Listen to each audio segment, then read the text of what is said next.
Bonsoir, bienvenue à une nouvelle émission de Pépitor. Donc on commence comme d'habitude avec notre petit disclaimer pour vous rappeler que dans aucun cas nous ne donnons de conseils sur cette chaîne, ce sont juste des échanges entre particuliers sur cette chaîne et sur ce média. Bien évidemment, un petit rappel sur les endroits où vous pouvez nous retrouver, donc notre Twitter, notre email, notre site internet où vous retrouverez les produits de Mika, de Tino, de Trado et de David également. Et on finit avec le salon MTT, le salon de DR Bourse de David, les stratégies de Trado et le séminaire de Barcelone 17, 18, 19 novembre qui est en vente pour les abonnés de la newsletter qui sera en vente dès demain. Et nous recevons notre invité du jour, l'homme aux 1000 chemises à fleurs. L'homme qui adore le Hellfest, voilà, c'est David Renan. Salut David, comment vas-tu? Bonsoir Denis, bonsoir tout le monde. ouais, ça va bien. Après, non, mais j'ai rien contre Hellfest, mais je suis pas branché. En fait, j'aime bien le métal, mais voilà, un ou deux concerts, pas plus, parce que c'est vrai après, faire un festival que du métal, non, pas, c'est un peu trop. J'ai des copains qui le font, il y a une super ambiance. Hein. Ouais. Je suis plus électro, pop, rock. Ouais. Gojira, Massisteria, voilà. Ouais, après, Massisteria, entre deux groupes électro, pourquoi pas, il n'y a pas de problème. Ok, moi je les ai vus, ils mettent vraiment beaucoup d'ambiance. Oui, donc on va parler de trading, on va parler tu es un peu le spécialiste des small caps, donc on va parler un peu du marché, comment tu vois le marché actuellement et comment tu vois les small, parce que les small on en attend régulièrement depuis 2022, après l'embellie en 2020 où tous les petits porteurs se sont gavés entre guillemets, parce que les petits porteurs ils sont très très portés sur les small, ça a été un peu la cata en 2022. Comment tu as vu ça toi David ? Je confirme, cata en 2022, en 2021, bon, c'était assez moyen. On regardera ça là sur un graphique. 2022 moyen, 2023, pareil, même tendance. Et puis surtout à côté, ce qui est d'autant plus rageant, c'est que on a des small caps qui sous-performent parce que aussi c'est vrai qu'elles ont été elles ont subi de plein fouet toute la hausse sur les matières premières, sur les matériaux, elles ont subi l'inflation. Ouais, parce qu'elles doivent surtout beaucoup se financer, et pas facile de se financer avec les taux. Mais il y a eu aussi, comme elles sont concentrées sur l'Europe, c'est vrai que la guerre en Ukraine, alors il y a eu une inflation, cette inflation, on a eu un pic d'inflation, elles ont beaucoup souffert de l'inflation, la hausse de l'électricité. Et c'est vrai que toutes les valeurs du CAC 40, elles sont beaucoup plus internationalisées, donc elles ont été quand même elles ont moins souffert de la hausse de l'électricité. Et du coup, c'est vrai que le compartiment des small caps sous-performe depuis 2 ans. Et puis, il sous-performe, mais c'est vrai aussi qu'on a beaucoup de sociétés qui ont déçu. Et c'est vrai que ça fait 2 ans que le compartiment des small caps est à la ramasse. Vrai que... Parce qu'on avait fait un all-time high au CAC premier trimestre 2023. Et à l'époque, le CAC Small était à près de 26%, si je ne dis pas de bêtises, 26% de son plus haut. C'est-à-dire qu'on avait un décalage entre le CAC avec les valeurs du luxe et les bancaires qui surperformaient le all-time high, et le CAC qui était le CAC Small qui était à moins 30, donc pas facile. Toi, t'as vécu ça comment en fait ? T'es parti sur les bigs ou t'as tenu les small ou quoi ? Disons que j'ai un peu, c'est un début d'année quand même, un premier semestre un peu pas évident. 2022 qui n'a pas été bon, 2023 qui est plutôt poussif, c'est pas évident. J'essaie un peu de trader. Alors, on arrive toujours à trouver quand même des small qui arrivent à surperformer. Mais c'est vrai que le début d'année, là, ce premier semestre, pas évident. Et ce que je rajouterais par rapport à ce que tu disais, c'est que effectivement, les small caps, elles sous-performent. Mais si on reprend là sur 5 ans, tu as le CAC 40, il prend 39% sur les 5 dernières années.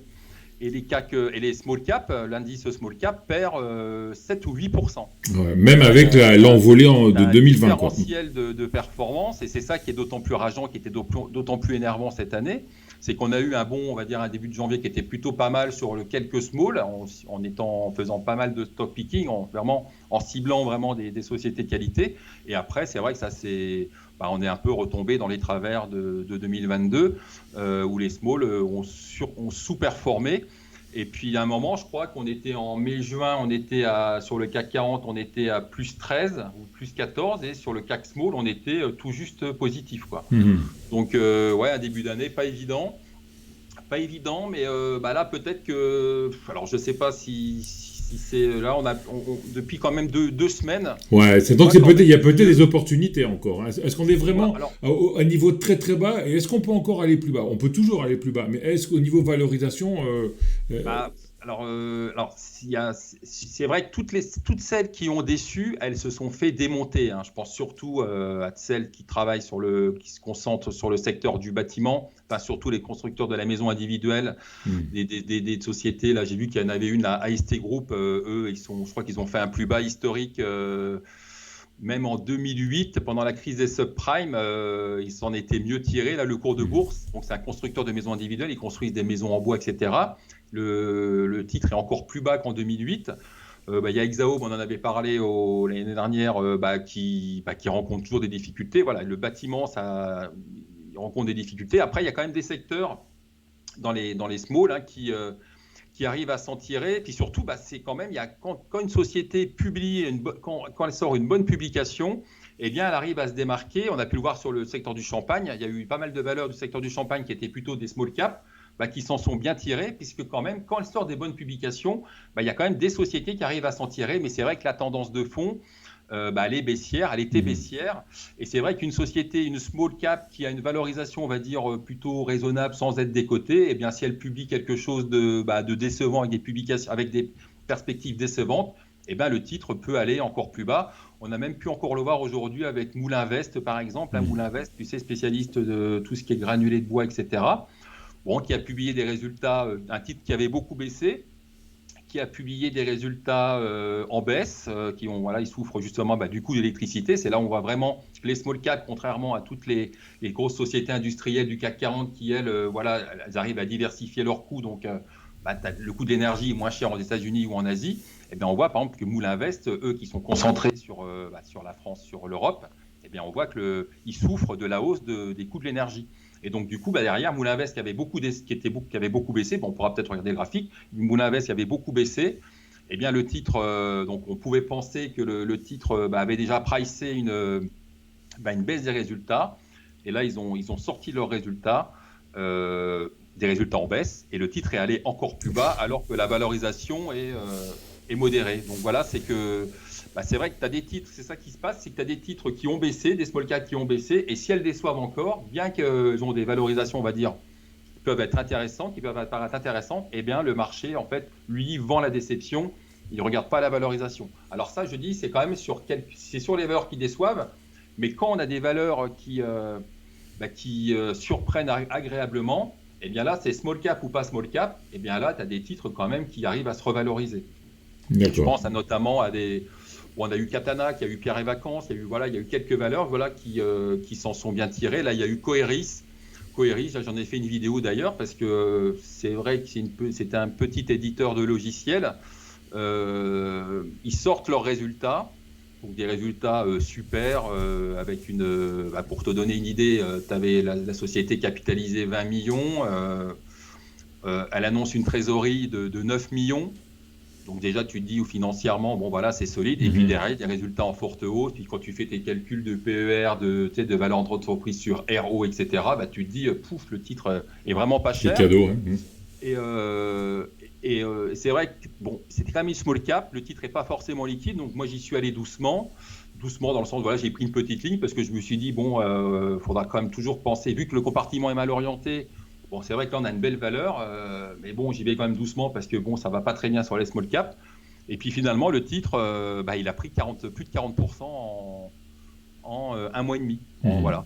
Donc toi, t'as quand même, ce que je veux dire, c'est que tu as quand même des titres qui arrivent quand même à surprendre. Et puis surtout, ce qu'il faut bien voir, j'en parlais aussi il y a 6 mois déjà, mais c'est vrai que je ne m'attendais pas à ce que les small caps, que leur activité souffre autant en fait. c'est que, parce que le deuxième semestre n'a pas été bon, hein, le deuxième semestre 2022 n'a pas été bon, et là ce qu'il faut bien avoir à l'esprit, c'est qu'elles sont toutes au tapis, enfin toutes au tapis, il y en a pas mal qui sont un peu au tapis, et on aura des recoveries. Ouais, c'est la question. Ouais. On aura des sociétés qui vont, alors on a des daubes qui iront peut-être encore plus bas, mais on navette. aura des sociétés qui vont, Moulinvest, je pense qu'elle finira par se redresser. Alors bon, là, on en parlait avec mes abonnés, là, la config, elle est quand même assez moche, donc ça sert à rien de se précipiter. Mais je trouve que bon, voilà, la sanction, elle est forte, et puis surtout, voilà, bon, on verra quoi. Faut un peu faire du stock picking, c'est-à-dire qu'en fait, il faut. Mais c'est vrai que la tendance de fond, elle était baissière. Mais là, ça va un peu mieux, j'ai l'impression.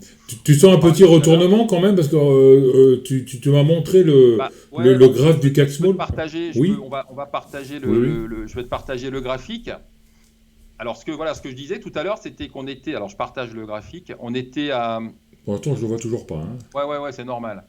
On était à plus 39 depuis fin 2017. Je te vois toujours pas, hein, David. Hein. Ouais, c'est normal. C'est là, bon. tu dois voir. Ouais. Tu peux enlever le petit carré noir, ça doit être moi, je pense, en haut à droite. Voilà, attends, je vais le pousser. Ah bah je le ferme. Ouais, ferme-le. Non, je le mets sur le côté. Ouais. Donc là, bon, le CAC Small, alors il était là, je suis en vue daily. Donc il était. Attends, je vais grossir un peu. Donc là, on voit que il y avait une zone plancher ici, là, sur les 11 888, 11 890, qui a été testée à 1, 2, 3 reprises. Et là, ce qui est intéressant, c'est que là, tu vois, depuis, on va dire, depuis le 31 mai, depuis le début du mois de juin, en fait, on a rebondi, donc ça fait un peu un W, hein, on a rebondi, et puis on rebondit et on allait casser cette oblique baissière. Donc, pour moi, c'est quand même pas si mal. On a une reprise. Alors après, c'est toujours pareil, on a une reprise, donc là, depuis 2 semaines. Là, on voit qu'on a un gap sur l'indice CAC Small.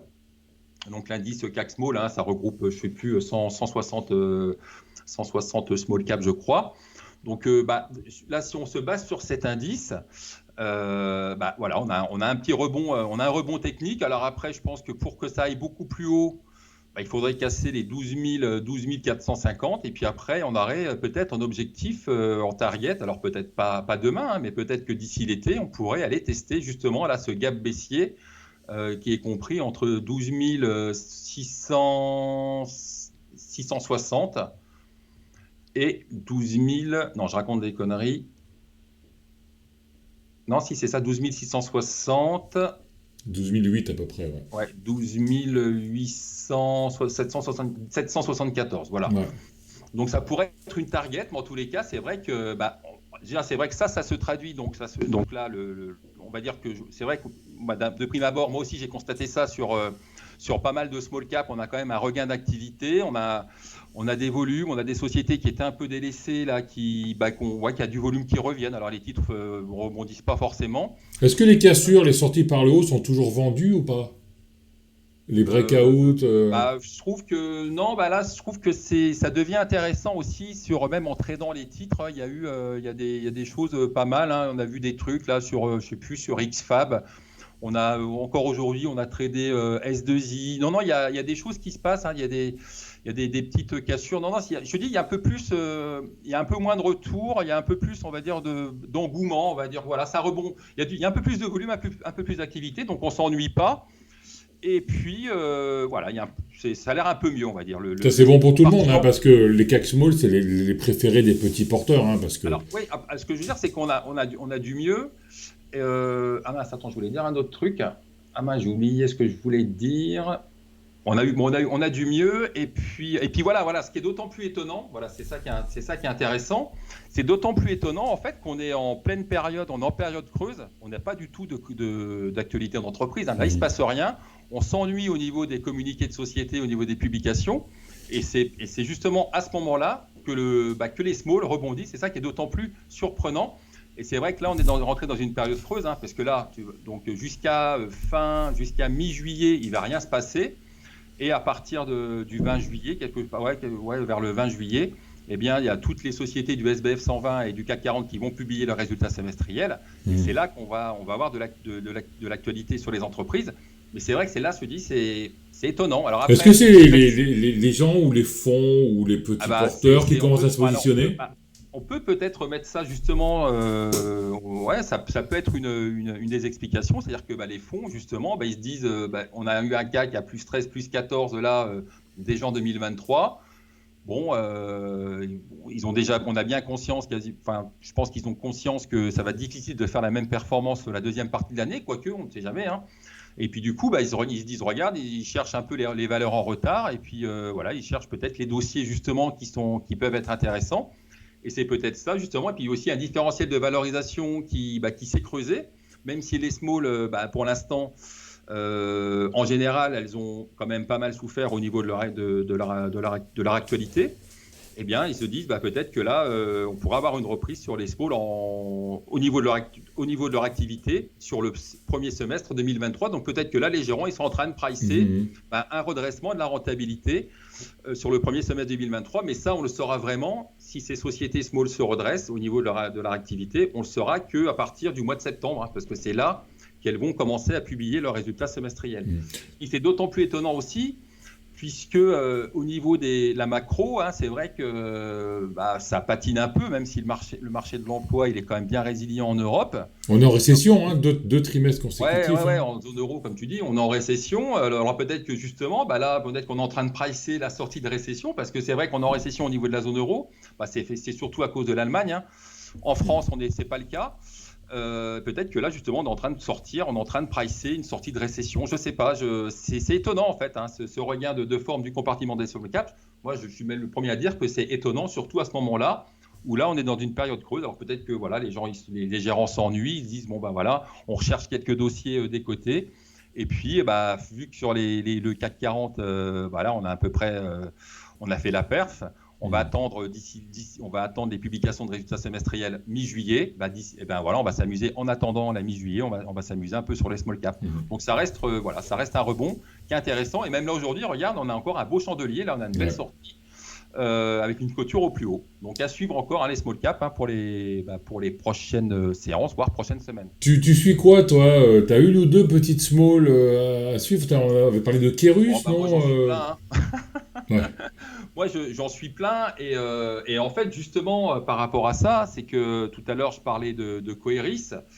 Et je me dis, en fait, c'est vrai que ça faisait longtemps que j'avais. C'est vrai que vu que les small, elles souffrent depuis pas mal de temps, tu vois là le graphe? Non, je vois tout noir. Peut-être, t'as dû partager la fenêtre. T'as pas dû partager l'écran, à mon avis. Ouais, alors attends. Enfin, tout ça pour dire que j'ai l'impression. Attends, ouais. Attends, Là, c'est noir encore. c'est encore noir. Il faudrait départager et repartager la fenêtre plutôt que partager. Repartager l'écran et pas partager la fenêtre. Ouais. Tout ça pour dire qu'en fait, c'est vrai que bah, moi, sur les small, il y a beaucoup. En fait, il y a pas mal de valeurs qui ont déçu, mais il y a quand même des petites valeurs justement qui avaient. Alors, j'arrête le partage et je repartage. C'est là. Voilà. Et en fait, je suis en train de me rendre compte de quelque chose par rapport au small, par rapport même à mon comportement, même sur les small caps. C'est vrai que, bon, voilà, on faisait pas mal de swing trading, etc. Et que là, bah, peut-être on va pouvoir retrouver l'investissement. En tout cas, peut-être que je vais retrouver un peu l'investissement que j'aime bien, c'est-à-dire en fait acheter des titres peu valorisés qui sont redécouverts et qui vont performer, qui peuvent avoir des rattrapages. Refaire un fonds de portefeuille en fait, partir sur un investissement, refaire un fonds de portefeuille, partir sur un investissement moyen long terme. Alors justement, ce qui est d'autant plus étonnant, c'est vrai que bon, j'avais fait des trucs sur le secteur du champagne, sur Laurent Perrier, sur Lançon, tu vois, des trucs, des valeurs en fait, des valeurs qui sont pas très connues, qui sont un peu en dehors de la cote, qui sont small cap, et sur ces sociétés un peu délaissées, qui ne sont pas connues du grand public, eh bien, on arrive à faire de la perte, justement. Alors peut-être que c'est celles que le grand public connaît, donc c'est celles qui sont soumises à plus de spéculation. Donc dès qu'il y a une déception, les titres sont vendus. Donc, et là, donc, je suis en train de... Alors, je retrouve un peu, on va dire... alors, je dirais pas le goût de l'investissement, mais des,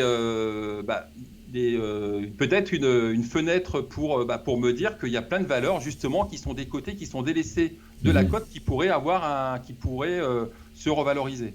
D'accord, donc tu rentres dans ta zone de confort en disant, bah, tu sais, je vais refaire mon portefeuille en Ouais, swing. c'est même pas une zone de confort, c'est surtout, ouais, c'est une zone de confort, mais c'est surtout d'autant plus confortable que finalement, trader, toi, acheter un titre des côtés, Coeris, il y a moyen de faire des perfs de The 30 ou Coeris, là, même, 40%. même avec le beau parcours qu'on voit, là, avec les deux grosses vagues d'attaque haussière, c'est encore, il a un PE encore intéressant ou...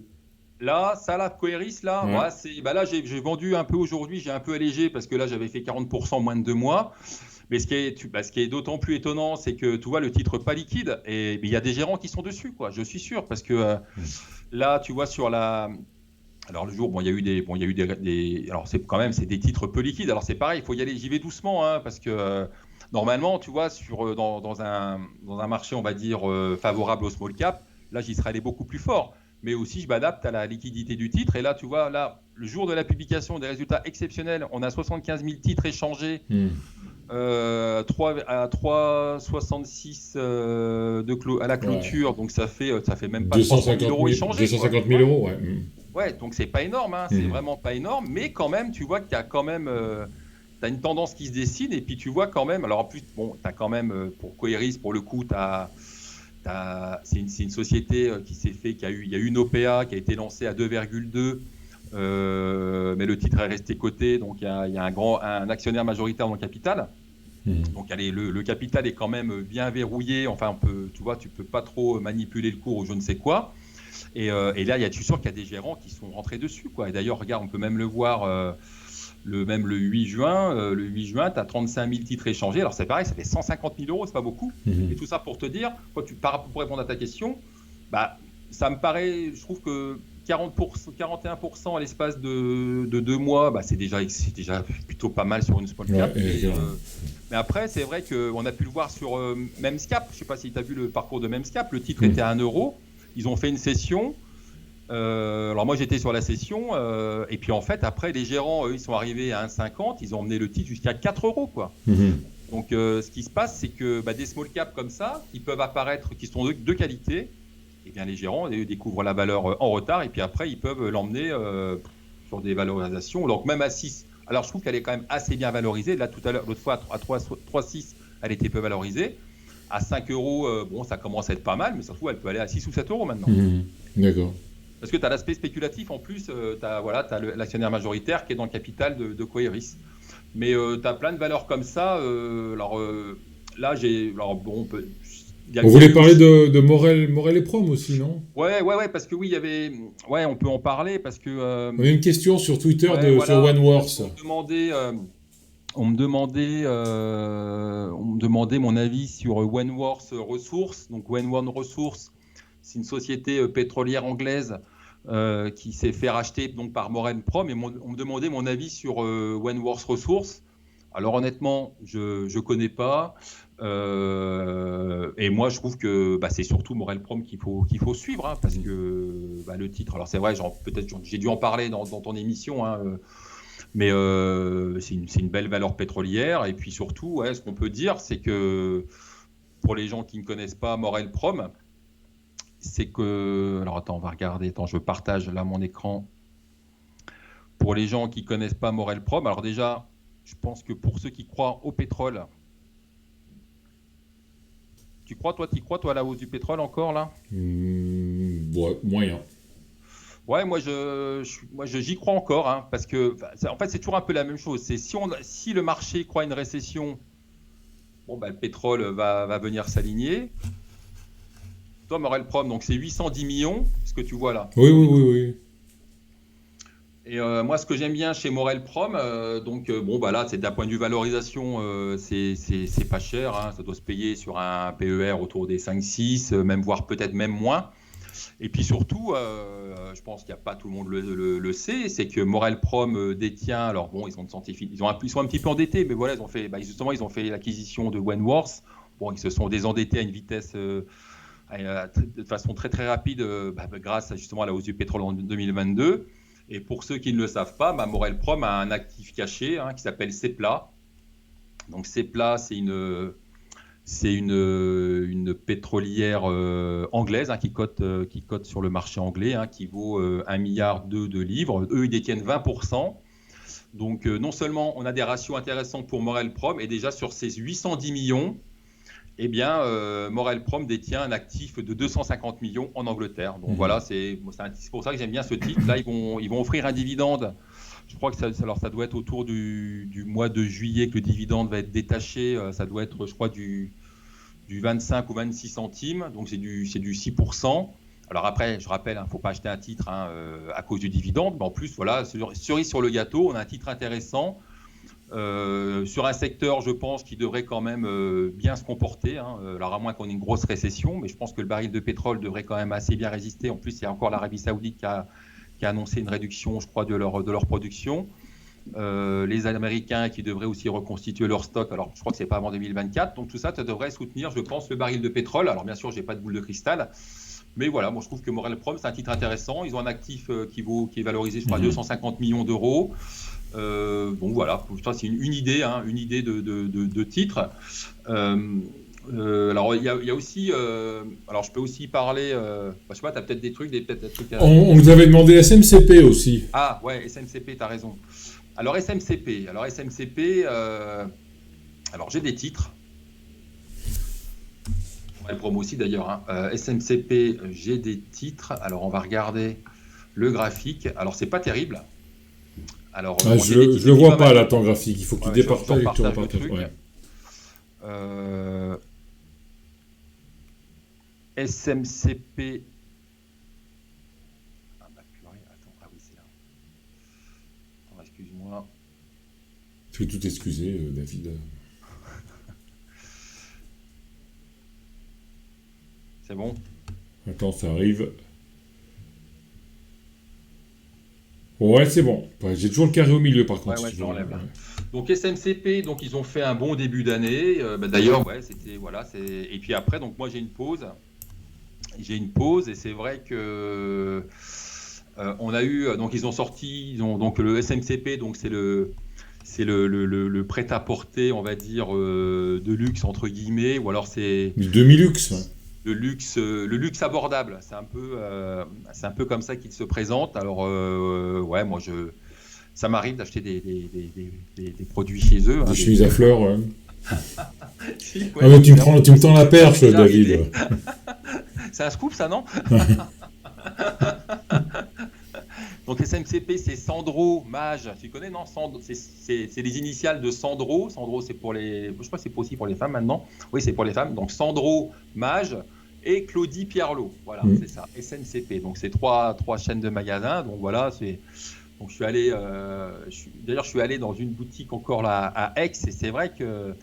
Ils ont augmenté leur prix. C'est le luxe abordable. Donc c'est vrai que maintenant c'est un peu des produits. Le luxe de moins en moins abordable, non? Ouais, non, mais c'est plutôt. Non, mais c'est quand même pas mal, ces qualités. Bon, après, voilà, on va pas. C'est quand même des produits plutôt pas mal. Et c'est vrai que là, en tout cas à mon goût, peut-être pas au goût de tout le monde, j'imagine, mais tout ça pour dire que voilà, ils ont sorti de bons résultats annuels. Et ils ont sorti de bons résultats annuels, une bonne fin d'année. Et c'est vrai qu'on était sur des ratios de valorisation vraiment. Je crois que le titre se payait sur un PER de 10. Ils ont sorti un bon T1. Le T1, on était à plus. Je crois qu'on était à plus 10. Il faut savoir que les SMCP, ils sont exposés. Bien sûr, ils sont en Europe, mais ils sont beaucoup en Asie et beaucoup aux États-Unis. Et SMCP, vu qu'en début d'année, il y avait la reprise de la Chine, donc on se dit la Chine était réouverture de l'économie chinoise, et surtout SMCP est beaucoup présente en Chine, à Hong Kong, Shanghai, etc. Donc c'est vrai que le titre avait profité justement de cet engouement avec la réouverture de l'économie chinoise, et donc ils ont sorti un bon T1, mais le T1, c'est vrai que une croissance un peu décevante en Chine. On s'attendait justement à une forte reprise en Chine au niveau de l'activité de SMCP. Et on a été un peu déçus. Et on comptait un peu de rattrapage sur la Chine. Alors après, par contre, en Europe, ça s'est bien comporté aux États-Unis aussi. Et le titre, donc ils ont sorti un bon T1, mais le marché a été plus ou moins, on va dire, convaincu, un peu déçu par la Chine. Et puis surtout, après ce qui s'est passé, donc le titre quand même a eu un bon comportement en début d'année. Il a dû prendre 30 ou 40%. Et puis en avril, la société a annoncé, en fait, parce que voilà, ce qui se passe, c'est qu'il y a 37% du capital qui sont dans une fiduciaire. Alors bon, je ne vais pas vous refaire l'histoire, mais voilà, il y a 37% du capital qui se balade dans la nature. Et il y a une fiduciaire, en fait, une société financière qui cherche à revendre ces 37% du capital de SMCP. Donc, ils cherchent un vendeur. Voilà. Et on peut penser, voilà, c'était un peu la spéculation, c'était aussi mon scénario, c'est que ces 37% allaient intéresser, pourquoi pas Kering, par exemple, Kering qui pourrait acheter ces 37% de la société SMCP. Et si Kering prend ces 37%, si un seul acheteur prend les 37%, eh bien derrière, il devra y avoir une OPA. Donc voilà, il y a un aspect spéculatif avec SMCP. Donc pour récapituler, on a une valorisation raisonnable. On a eu un bon T1 avec un petit peu décevant, notamment en Chine, parce qu'on s'attendait à une reprise beaucoup plus forte. Et puis il y a l'aspect spéculatif avec ces 37% du capital qui se balade dans la nature, qui demande preneur. Et donc, on devait avoir des offres qui devaient arriver à la mi-mai. Voilà. Et là, on est à la mi-juin et il n'y a pas de nouveau. Donc, c'est ça aussi ce qui se passe, c'est que le titre, donc, il a cassé sa tendance haussière parce que le marché s'impatiente. Tu vois, c'était là à la mi-mai, 16 mai. Et d'ailleurs, le 23 mai, rien de nouveau. Et le titre est tombé. Donc, voilà le point SMCP. Donc, le marché s'impatiente. Le marché, ce qu'il attend maintenant, c'est du nouveau concernant le capital, l'évolution du capital de SMCP. Mais on notera quand même qu'à court terme, là on voit que le titre s'est stabilisé et on voit, alors moi je peux pas dessiner là parce que je suis à un autre environnement, là on voit justement là on voit quand même que le titre s'est stabilisé et là justement si le titre cassait les 7,40, 7,50, ça pourrait redonner un peu d'élan haussier au titre. Je suis peut-être un peu long quand je parle. Non, c'est très intéressant. Voilà, c'est vrai que je pars un peu dans mes délires sur SMCP. Bon voilà, c'est un dossier que je connais pas mal, que je suis de près. Mais c'est vrai que depuis un mois et demi, c'est décevant. Mais en tout cas, l'analyse technique, le graphique, là, nous dit que ça se stabilise et que là, justement, là, je pourrais revenir trader le titre de façon agressive au-dessus des 7,40, 7,50. Okay. Je suis toujours sur le titre. Et voilà, trader le titre en parallèle. Médian Technologie, qu'est-ce que ça dit ? Alors, Médian Technologie, Médian Technologie, alors, je ne sais pas si tu t'en souviens, on en avait parlé il y a pas mal de temps. Ouais.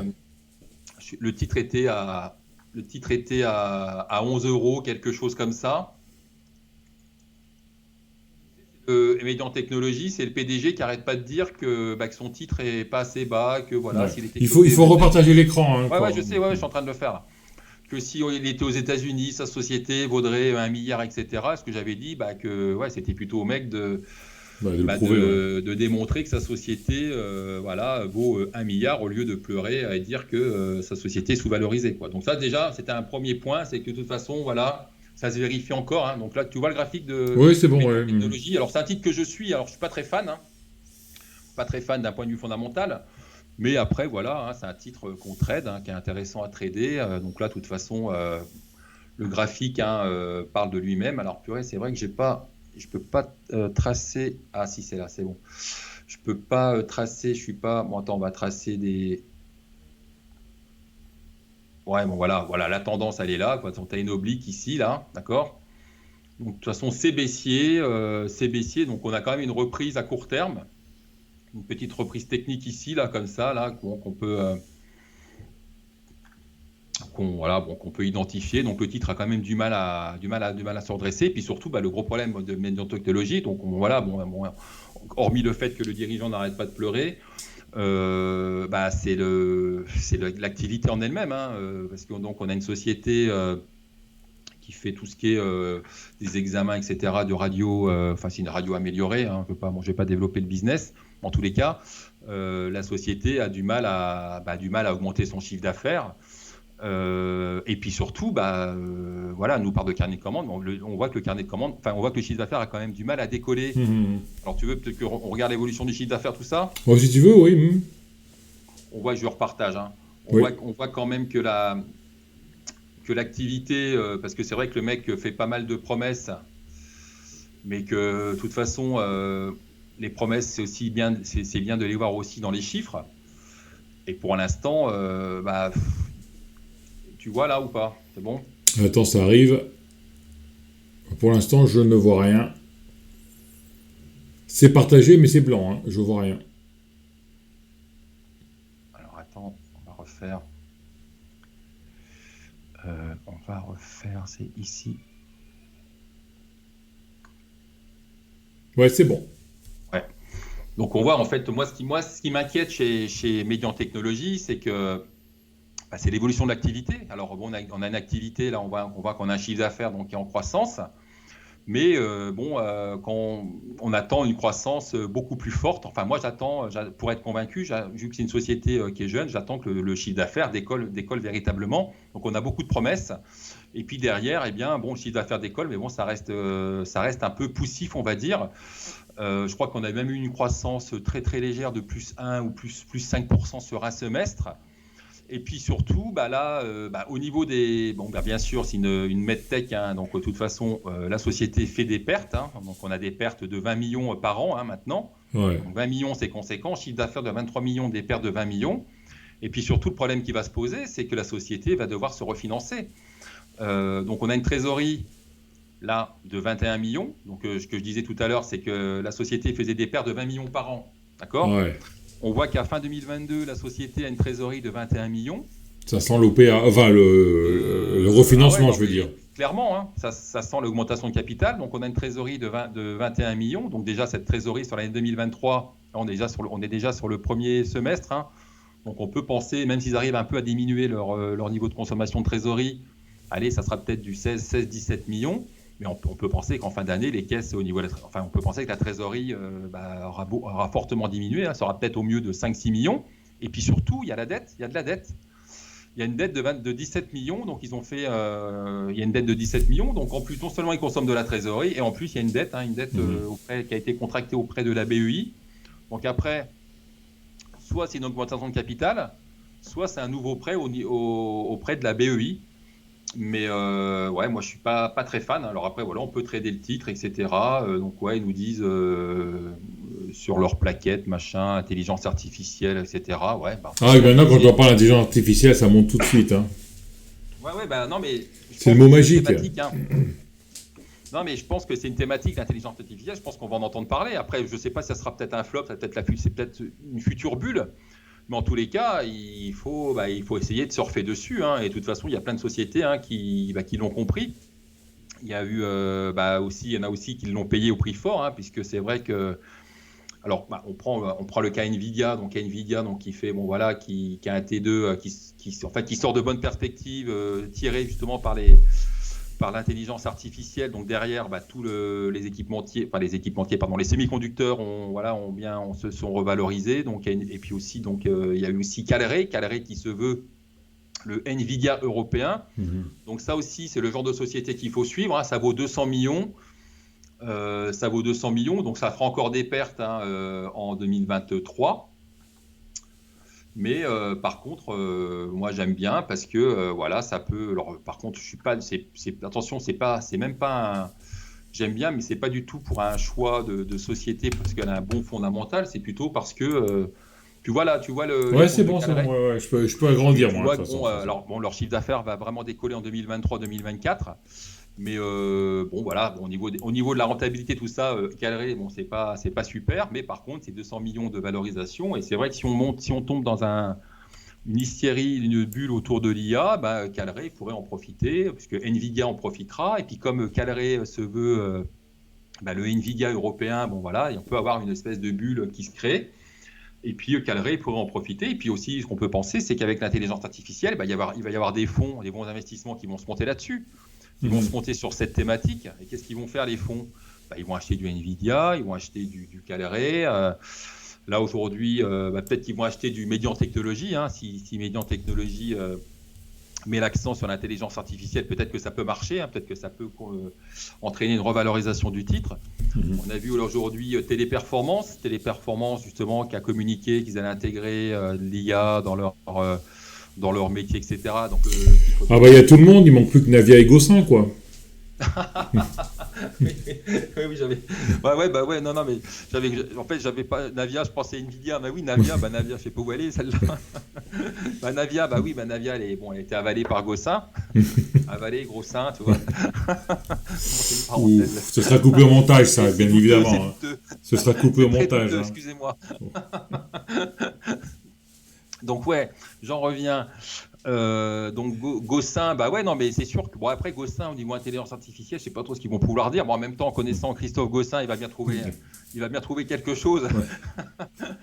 Donc tout ça pour dire que oui, la thématique de l'intelligence artificielle, ça peut marcher. Et d'ailleurs, justement, la Téléperformance a communiqué dessus, le titre s'est bien comporté. Ils vont faire une présentation, Téléperformance va faire une présentation numérique, je crois, sur l'intelligence artificielle, sur leur métier, etc., le 21 juin. Donc là aussi, eux aussi, ils ont bien compris que c'est vrai que cette histoire d'intelligence artificielle leur a fait du mal. Mais après, voilà, bon, Téléperformance, je pense qu'ils vont aussi en profiter de l'intelligence artificielle. Donc voilà, ils ont bien compris. Et puis je pense que même au niveau de leur métier, ils devront en profiter. Et puis là, justement, eux, ils vont faire une présentation le 20-21 juin. Et donc, on peut avoir un peu de spéculation sur le titre Téléperformance d'ici encore pendant une semaine. Voilà, en plus, on a une belle configuration graphique sur Téléperformance. Donc aussi un titre à suivre de près. Ok. Merci David pour tous ces renseignements. Ouais. Tu départages l'écran Ouais. Une Ouais. petite question pour finir. Ouais. Tu sais, on fait un salon, un séminaire à Barcelone, la 2e édition. Est-ce que tu veux être intervenant? Ah bah écoute, ça sera avec grand plaisir. Oh, quelle C'est vrai. surprise!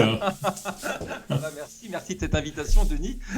J'y avais pas pensé et c'est pendant l'interview là, je me suis dit tiens, on pourrait inviter Il n'a pas l'air de David. raconter trop de conneries. Bon, après, il y a eu des trucs un peu douteux, mais bon, quand on parle entreprise, ça va à peu près. Ouais.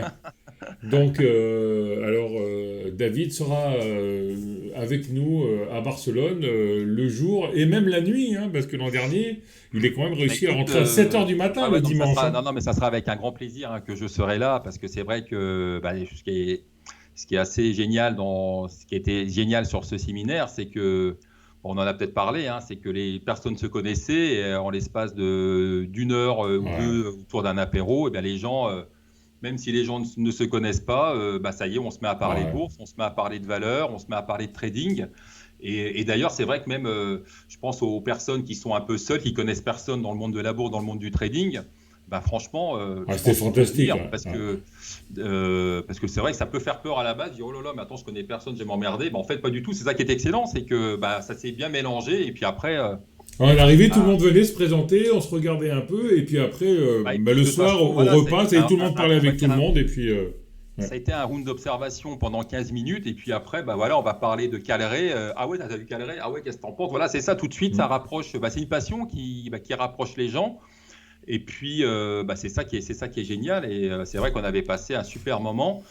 Et d'ailleurs, je pars en repérage. Je pars en repérage dès après-demain. Je vais regarder Barcelone la nuit. Ah oui. Barcelone la nuit. Donc, je pars pas à Barcelone pour un repérage, mais je pars pour un festival. Mais je vais aussi je pars en repérage. J'en profiterai pour te remonter les derniers coins. D'accord. Sympathique de Barcelone. Ok, bon, compte sur toi alors. Hein. Donc, le rendez-vous est pris. Notre dernier intervenant, ce sera David. Donc, les places sont en vente demain. Parce que comme on enregistre, il ne faut pas que je dise de bêtises, seront en vente demain pour les abonnés de la newsletter. Donc, on aura Christophe, Gilles Santacreux pour le trading algorithmique. Olivier Larosse pour le gestionnaire de fonds, donc on parlera investissement. Christophe, ce sera probablement du money management ou de quelque chose d'assez technique. David Ronan, ce sera l'analyse fondamentale et technique. Il y aura Guillaume Rouvier de eBook, ce sera l'analyse fondamentale. Tino, analyse technique. Julien Flo de GraphCO. Et Maxime d'Active Trade, qui ce sera plutôt du trading, du scalping. Donc il y a vraiment tout cette année, il y a un peu de tout. Donc si vous n'êtes pas encore abonné à la newsletter, abonnez-vous, parce que j'envoie les codes pour les abonnés les newsletters pour demain et après-demain, et les places sont limitées. Merci David pour cet échange. Merci Denis, merci pour l'invitation donc au séminaire, et puis ça sera avec grand plaisir. Et puis c'est vrai que c'est 2-3 jours, c'est 2 jours où c'est bien, on va dire, c'est bien, on a une journée bien remplie, vraiment, voilà, c'est super. Ok, merci à tous, merci David. Comme d'habitude, si vous avez aimé, abonnez-vous à la chaîne, mettez un pouce bleu et laissez des commentaires. Ciao à tous, à la semaine prochaine. Bye tout le monde.